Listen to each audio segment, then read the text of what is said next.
స్వాగతం. తెలంగాణ అసెంబ్లీ సమావేశాలలో ఆసక్తికర సన్నివేశాలు చోటు చేసుకున్నాయి. ప్రాసలు పంచ్లతో అసెంబ్లీ ఆసక్తికరంగా సాగుతోంది. ఈ సందర్భంగా తెలంగాణ రాష్ట్ర ఉప ముఖ్యమంత్రి వర్యులు బట్టి విక్రమార్క మాట్లాడుతూ గత 10 ఏళ్ల పాలనలో బీఆర్ఎస్ ప్రభుత్వం డబుల్ బెడ్రూమ్ ఇళ్ల పేరుతో పేదలను మోసం చేసిందని దుయ్యబట్టారు. కాంగ్రెస్ ప్రభుత్వం ఏర్పడిన తొలి ఏడాదిలోని 22,500 కోట్ల రూపాయల వ్యయంతో 4.50 లక్షల ఇందిరమ్మ ఇళ్లు నిర్మాణానికి శ్రీకారం చుట్టిందని, ప్రతి ఇంటి నిర్మాణానికి 5 లక్షల రూపాయల ఆర్థిక సాయం అందిస్తూ నియోజకవర్గానికి 3.500 ఇళ్లను మంజూరు చేసిందని, గూడు లేని నిరుపేదలకు అండగా నిలవడంలో దేశ చరిత్రలోని ఇది ఒక విప్లవాత్మకమైన నిర్ణయమని మల్లు బట్టి విక్రమార్క తెలిపారు. అధ్యక్ష, ఈ రాష్ట్రంలో పేదవాళ్ళందరికీ ఇళ్లు ఇస్తామని చెప్పాం.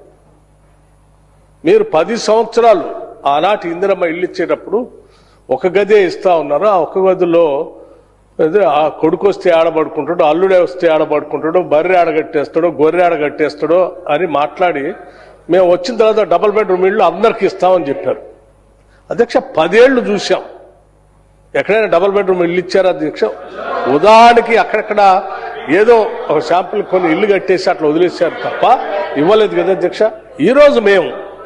ఈరోజు మేము ఆనాడు హామీ ఇచ్చినట్టుగా ఒక్కొక్కరికి 5 లక్షల రూపాయలు ఇస్తామని చెప్పాం అధ్యక్ష.